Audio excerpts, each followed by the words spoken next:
All right, let's get into it. You know that feeling, right? You've written something, you've checked all the grammar, the spelling is perfect, but when you read it back, it just feels off. A little clunky, kind of disconnected. Well, today, we are going to fix that for good.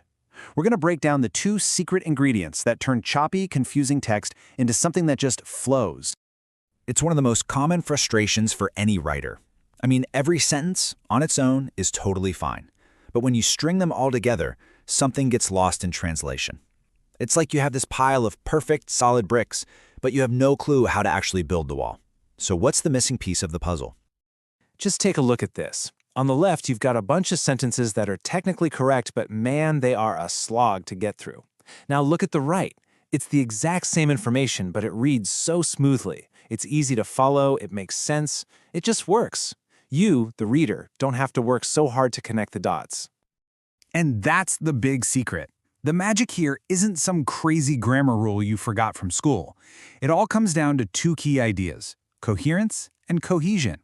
And I promise, once you really get these, you'll have the keys to unlock writing that's clear, powerful, and a whole lot easier to read. So to really wrap our heads around this, we're going to use a really simple metaphor. I want you to think about your writing like a big project, a project that involves a winding river and a solid brick wall. I know, it sounds a little weird, but just stick with me on this one. So here it is. To make your writing flow, you have to think like two people at once, a river pilot and a bricklayer. The river, well, that's the overall journey you're taking your reader on. And the bricks, those are your individual sentences and ideas. Let's break down what each of these really means. First up, we have coherence. This is the big picture stuff. It's your overall plan, the logical path of your entire piece. Think of it like that river. A coherent piece of writing has a clear direction. It guides the reader from the beginning through all the twists and turns and right to the final destination. It's all about having a solid structure. And then you've got cohesion. So if coherence is the river, cohesion is the mortar you use to stick your bricks together. These are the nitty-gritty sentence-level tools, the actual words and phrases that link your ideas, making sure there are no weird gaps for your reader to fall into. This is what makes your writing feel totally seamless. Okay, let's go a little deeper into that first concept, coherence. This is all about being that river pilot. So how do you actually create that smooth, guiding river for your reader? Well, it really all boils down to having a plan before you even think about writing a single sentence. And it's a pretty simple three-step process. First, you have to know exactly what you're trying to say. What's the main point?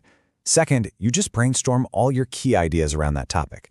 And third, and this is the most crucial part, you organize those ideas into a logical structure. This is literally your map of the river.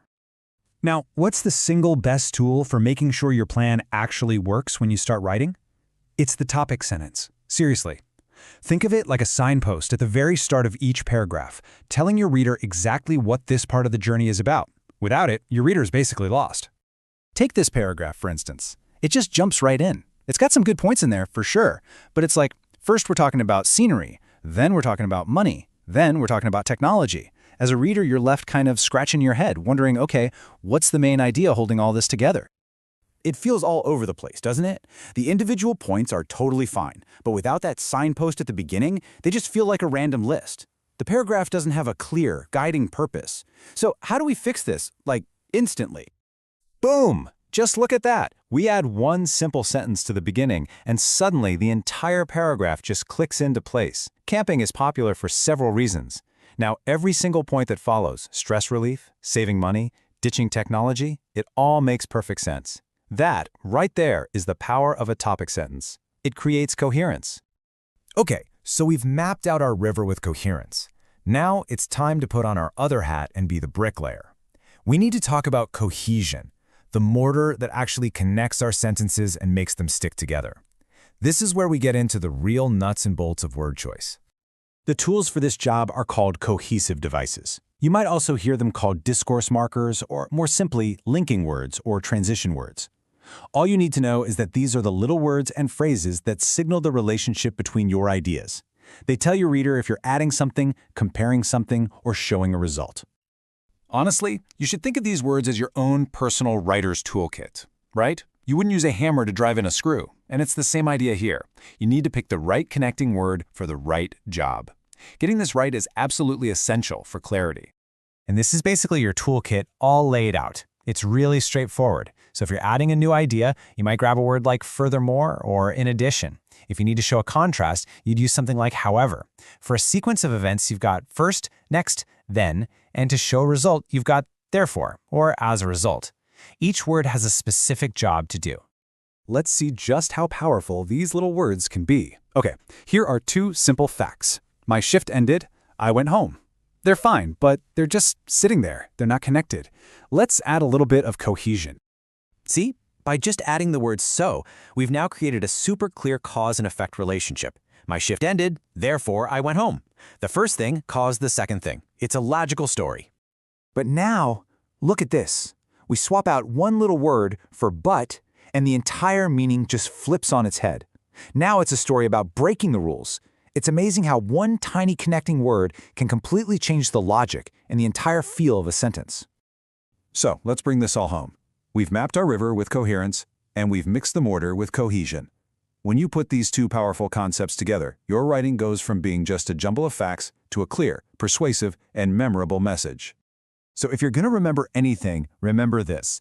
Coherence is your big picture plan. That's your river. Cohesion is all about the sentence-level connections. That's your mortar. Your number one tool for coherence is a strong topic sentence, and your best friends for cohesion are those connecting words. And really, why does this all matter so much? Because this isn't just about writing an essay for a test. Think about it. In a work email, a presentation, even a quick text to a friend, being able to connect your ideas clearly makes you a way more effective communicator. It makes sure your message isn't just sent, but that it's actually understood. At the end of the day, your ideas are important. They deserve to be heard clearly. So the next time you sit down to write anything, don't just think about the individual bricks. Think about the connections. Be the river pilot and the bricklayer. Map your course, mix your mortar, and ask yourself, how are you going to make your ideas flow?